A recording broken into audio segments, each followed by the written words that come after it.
Muito obrigado y tiene la palabra, profesora. Muy buenos días. Vamos a empezar con la tercera sesión de este congreso, que tiene como temática religión, pueblos y culturas en los orígenes de Portugal. Tenemos una sesión muy intensa y vamos a empezar de inmediato con la ponencia de don Carlos Regueiro de la Fuente de la Universidad de Valladolid, que nos va a hablar de las controversias eclesiásticas y la fundación de Portugal. 20 minutos. Muchas gracias. Inicio esta jornada, esta mañana tan intensa. Vamos a ver. A ver si pasa. Bien. Mi ponencia se estructurará en dos grandes partes. Una general sobre la evolución de las sedes episcopales y las provincias eclesiásticas. Y luego me centraré en el caso de Zamora, fundamentalmente porque lo relativo a las diócesis portuguesas, que quizás son las que más hubiesen tenido que centrar esta ponencia, están mucho más estudiadas. Y el caso de Zamora puede ofrecernos un contraste para entender lo que sucede en las otras sedes. Hay que tener en cuenta que a partir de los siglos IX, X, se empiezan a lo que se llama restaurar, a fin de cuentas, se empieza a recrear una estructura diocesana en lo que va a ser el Reino de León, mientras que en Galicia y Portugal, sobre todo lo que nos encontramos son con la restauración de antiguas sedes. Vemos que en el núcleo del Reino de León lo que sucede es que son los nuevos centros políticos, Oviedo, León, Zamora, Simancas, los que en el siglo X se convierten en sedes episcopales. En Castilla la situación es todavía mucho más confusa. De hecho, podemos más hablar de distintos obispos castellanos que de sedes propiamente dichas. En los siglos XI y XII encontramos que, por una parte, se cambia la mentalidad, hay una idea de que hay que restaurar las sedes de la época visigoda, una idea en buena medida condicionada por el papado, pero que también es asumida por los propios obispos castellanos. Ello lleva a suprimir las sedes sin una tradición y, por otra parte, a intentar adaptar los cambios recurriendo al papado, al que quien se reservaba la potestad de trasladar sedes, cambiar, reconocer, etcétera. Y bueno, eso va a permitir una cierta flexibilidad. Y lo mismo sucede con las provincias. A partir de 1086 empiezan a restaurarse las provincias. Bueno, ya había habido un arzobispo desde unos años antes, pero bueno, en 1086 es Toledo la que recupera la condición de sede arzobispal, de sede metropolitana, en principio sobre el conjunto de Hispania, porque no hay otra, pero enseguida Tarragona en Vic, porque de hecho Tarragona no está conquistada, también recupera esa condición por presión de los condes catalanes y tras numerosas vicisitudes, también como sabemos, Braga en 1099 recuperará esa condición y esto pues condiciona o va a hacer que Toledo prácticamente se quede sin sedes, solo con las sedes que no tienen obispado, que serían las de la provincia emeritense, hasta que en 1120 el Papa traslada a Santiago de Compostela la sede de Mérida. Todo ello en medio de una serie de reajustes en que primero Santiago, luego Burgos, luego León y Oviedo van a ser declaradas sedes exentas en una forma de solucionar distintos problemas políticos de la época. Así, bueno, pues Toledo es la gran metrópoli, pero que casi no tiene sufragáneas y va a luchar un poco también por conseguir las suyas, pero intentando a su vez no restaurar las de la propia provincia porque las quiere integrar en el obispado de Toledo.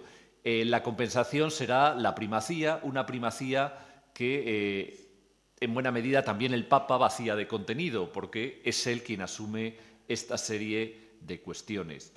En buena medida también hay que tener en cuenta que con la reforma gregoriana el papado se reserva muchas de las funciones que antes, que en la época anterior, ejercían los arzobispos.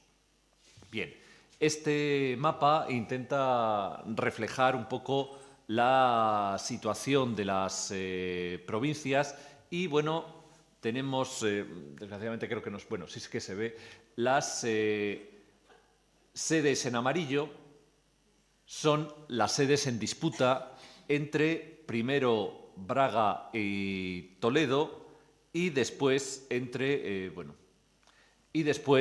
entre Braga y Santiago de Compostela. A fin de cuentas, la disputa es si son sedes de la bracarense o son sedes de la emeritense.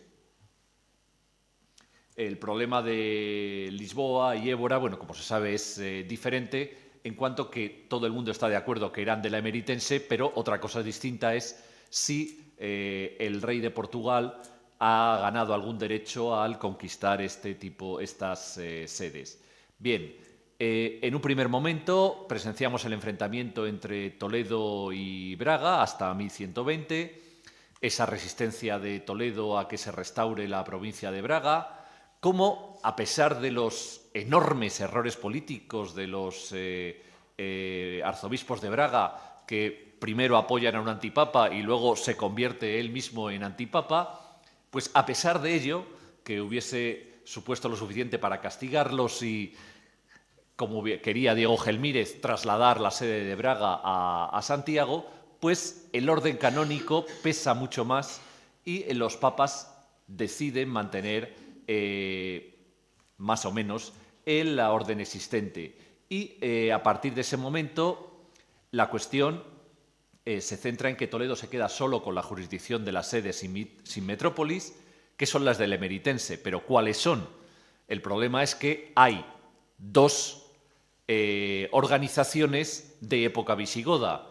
La de la época sueva e inicios de la visigoda, reflejada en la división de Teodomiro, que atribuye esas 4 sedes a Braga, y la de la época, las provincias de época romana, que parece que vuelven a ser efectivas a finales de la época visigoda, en que esas sedes están en la emeritense. Además, hay otras sedes, León, Oviedo, Zamora, que parece que hubiesen formado parte de la zona de la bracarense, pero que ahora son nuevas sedes porque no existían como tales. Es decir, su territorio sí, pero no como sede episcopal. Todo ello, bueno, se complica además con el traslado de Mérida a Santiago, o de la metrópoli de Mérida a Santiago. A fin de cuentas, desde los años 1130, el problema deja de ser ya las sedes de la emeritense dentro de la disputa entre Toledo y Braga, porque eso pasa a Santiago, y el problema es el de la primacía de Toledo que los arzobispos de Braga no reconocen. Bueno, tampoco el de Tarragona, ¿no? Y eso generará numerosos conflictos en los años siguientes. Bueno, este es el mapa de lo que sería la organización en época visigoda y ahí está marcada la zona en disputa, esos 4 obispados que son de una y son de otra simultáneamente. Luego pasaremos a la disputa entre Braga y Santiago de Compostela, que, bueno, acabará siendo por 5 temas. Por una parte, por 2 iglesias en Braga que pertenecen a la Catedral de Santiago, por el tema de, bueno, el llevar la cruz alzada en la provincia del otro arzobispo, pero sobre todo los temas centrales son esas sedes de bracarenses en la división de Teodomiro, Coimbra, Viseo, Lamego y Daña, las sedes conquistadas por Alfonso Enríquez, Lisboa y Évora, y al final se añade el problema de la sede de Zamora, en cuanto que si se considera que es una parte de la antigua sede de Astorga, pertenecería a la bracarense, pero si se considera que es una parte de la antigua sede de Salamanca, pertenecería a la emeritense. Al margen de todos los conflictos que hay, había suficientes argumentos para considerarlo de una forma y de otra. Y del mismo modo que esas 4 sedes podían considerarse que pertenecían a una provincia u a otra. De hecho, la solución se alcanzará en 1199 y ¿cuál será? Pues un acuerdo sobre esas 4 sedes en las que se dividen, 2 para uno, 2 para otro. Eso sí, Coimbra, que era la pieza fundamental en disputa, queda para Braga. Y esto quizá también nos explica que Lisboa y Évora en la sentencia queden para Mérida, pero también Zamora, que es una forma de compensar a Santiago por la pérdida de Coimbra. Aunque, todo hay que decirlo, realmente Zamora no queda para nadie. Bien, esto nos lleva, uno de los aspectos que ha sido muy trabajado por la historiografía portuguesa, mucho más que por la española, es la dimensión política de los conflictos. Pero bueno, lo primero que hay que tener en cuenta es que la división política de la península en el siglo XII no es una división estable, sino que nos encontramos, pues esa afirmación de Portugal lenta a lo largo de la primera mitad del siglo XII, más acelerada en la segunda mitad, pero también la división de León y Castilla, es decir, los papas, ¿por qué iban a adaptar la división provincial que se figura que tenía que ser algo estable, lo eclesiástico, a una realidad cambiante como eran las cuestiones políticas? ¿Quién sabía qué iba a pasar si en 1143, qué pasa si Alfonso Enríquez muere en 1144? Pues a lo mejor su reino Portugal no hubiese llegado a ser. O si León hubiese quedado, Castilla por otro lado. Es decir, que las posibilidades eran muchas y la inestabilidad aconsejaba a los eclesiásticos mantener la prudencia. Por otra parte, la cuestión de la primacía toledana ha sido ligada por los historiadores a lo que es el Imperio leonés y al deseo de Alfonso VII de mantener esa hegemonía sobre el conjunto peninsular, esa reclamada hegemonía nunca completa en la práctica. Y también nos encontramos con que desde Portugal primero, Alfonso Enríquez intenta que todas las sedes de su reino dependan de Braga. Eso sí, Braga no renuncia a las sedes que tiene en el Reino de León, pero también nos encontramos con que Fernando II, a partir de los años 1175, antes de 1175, también quiere que sus obispados dependan de Santiago y no de Braga. Es decir, que es la misma política. Esto situaba a los obispos en una situación muy conflictiva porque realmente no sabían qué es lo que podían hacer. Y pasamos a ver el caso de Zamora. Zamora, como sabemos, había sido creada en el siglo X, cuando también desaparece. Su territorio pasa a estar bajo la jurisdicción de los obispos de Astorga. En 1102 se restaura la sede de Salamanca a la que se atribuyen los territorios de Zamora y hay que señalarlo, quiero señalarlo aquí, es decir, ¿cuáles son los territorios de Salamanca en 1102? Pues los que gobernaba el conde don Raimundo. Cuando en 1096 se entrega al conde Enrique el condado de Portugal, simultáneamente al conde Raimundo se le entrega otra zona de la frontera, más próxima a Toledo, la de Salamanca, Ávila y Zamora. Y eso es la sede de Jerónimo, que tras ser expulsado de Valencia se había convertido en el confesor del conde Raimundo. Ya en esta época surgen los primeros problemas con Braga, en este caso por la delimitación de la diócesis, y esto llevará a que en 1118 el arzobispo de Braga ceda en prestimonio al obispo de Zamora la mitad de los territorios entre el Esla y el Túa, es decir, una de las partes de la diócesis. El ceder en prestimonio era una forma de solucionar este tipo de conflicto, lo mismo que sucede entre Santiago de Compostela y Braga.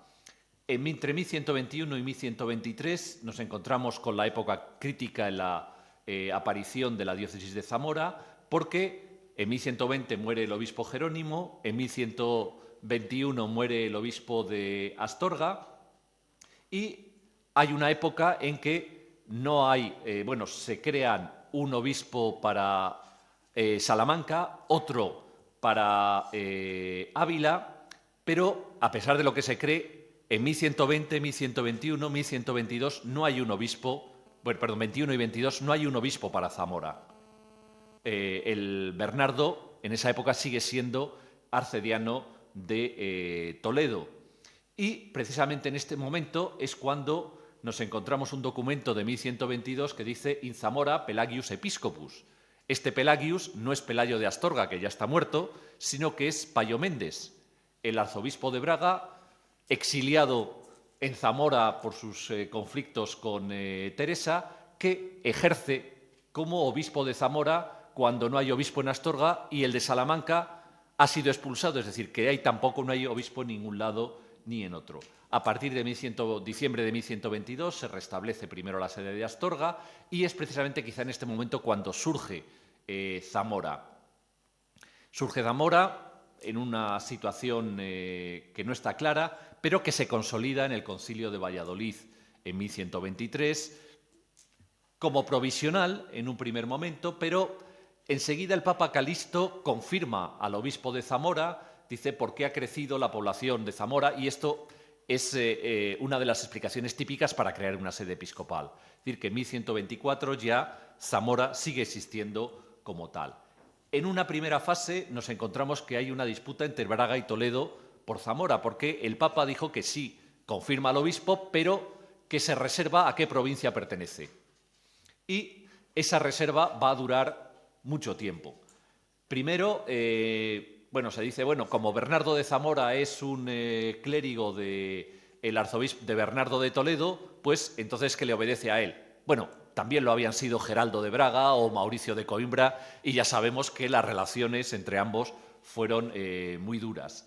A fin de cuentas, parece que hay un privilegio a Toledo de Lucio II, muy confuso, en el que podría reconocérsele, pero sobre todo en 1150, cuando muere el Bernardo de Zamora y es elegido Esteban para sucederle, lo consagra Raimundo de Toledo.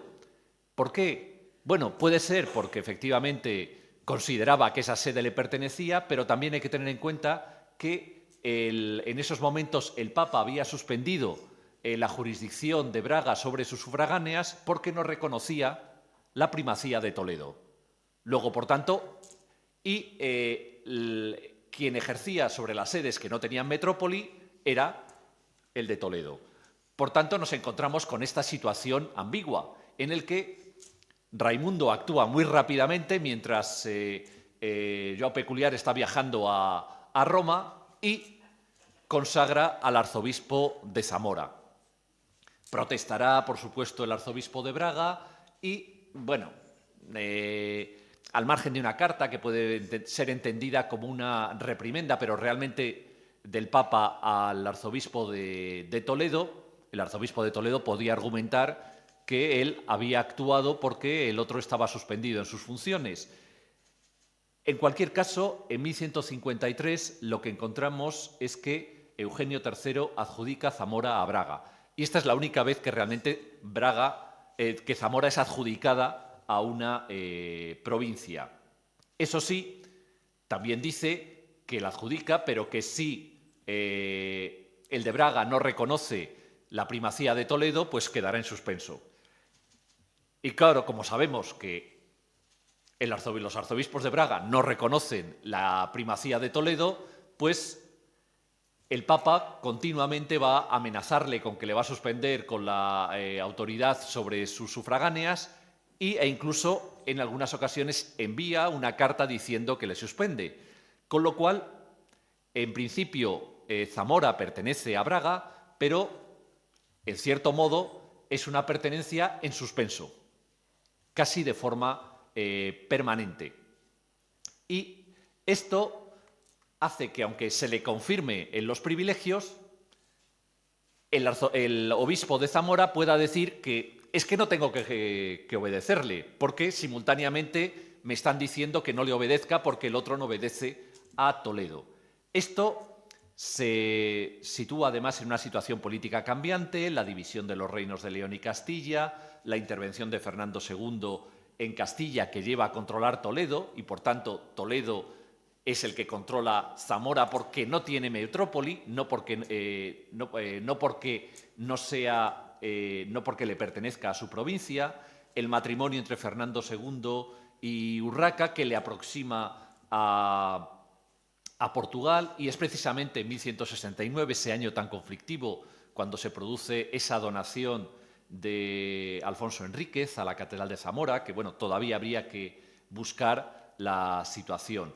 Incluso algunos testigos nos hablan de que Joao Peculiar ha sido recibido en Zamora como obispo. Eso sí, ha sido recibido en Santo Tomé, que está muy cerca del NH en el que estamos alojados algunos de nosotros, es decir, extramuros de la ciudad. Algo que no deja de ser también muy significativo de recibirle y no recibirle. En 1173-75 se produce realmente la crisis por la disolución del matrimonio de Fernando II, las presiones de Fernando II sobre Esteban para que reconozca como metropolitano al arzobispo de Santiago, que a fin de cuentas es de su reino, y no al de Braga, que es de otro reino, la muerte de Esteban y la elección de Guillermo, que envía a sus emisarios a Joao Peculiar para que le consagre, pero no le consagra a Joao Peculiar, sino que Joao Peculiar delega en el obispo de Lugo, quien no le consagra en Lugo, sino porque es que le consagra en León, que es una sede exenta, es decir, una situación realmente confusa. Y además el cardenal Jacinto va y excomulga a Guillermo porque no había asistido a un concilio un par de años antes. En cualquier caso, en los años siguientes vamos a ver cómo hay una disputa entre Braga y Santiago, es decir, es a partir de estos momentos cuando se inicia la polémica por Zamora. En torno a si Zamora es una escisión de Salamanca o de Astorga. En 1184, ante la ausencia del arzobispo de Braga, los primeros jueces apostólicos que han sido nombrados por el Papa adjudican Zamora a Santiago. Y realmente esta situación, sin ser nunca confirmada plenamente, es la que va a permanecer. Porque a partir de ese momento lo que se discute ¿es válida esta sentencia? Y lo que en 1199 sentencia Inocencio III, es decir, sí, la sentencia es válida, pero Braga puede reclamar Zamora. De hecho, aunque nombra jueces para que lo haga, no lo va a hacer. ¿Por qué? Porque a fin de cuentas el pleito no era sobre Zamora, el pleito era sobre las sedes portuguesas. Y ese pleito ha sido resuelto por una sentencia papal en el caso de Lisboa y Évora y en el de las otras 4 sedes por un acuerdo. Por tanto, ya no había un motivo para continuar pugnando por Zamora en estos momentos. En conclusión, nos encontramos con que es un caso canónico muy complejo entre 3 arzobispos por un motivo o por otro, que hay una dimensión política evidente y no voy a hablar en este caso de Alfonso Enríquez, sino, es decir, Fernando II actúa igual, es decir, presiona a sus obispos para que no reconozcan a un arzobispo de otro reino. Y al final nos encontramos con esa no solución que va a ser la que perdure durante los siglos siguientes. Muchas gracias.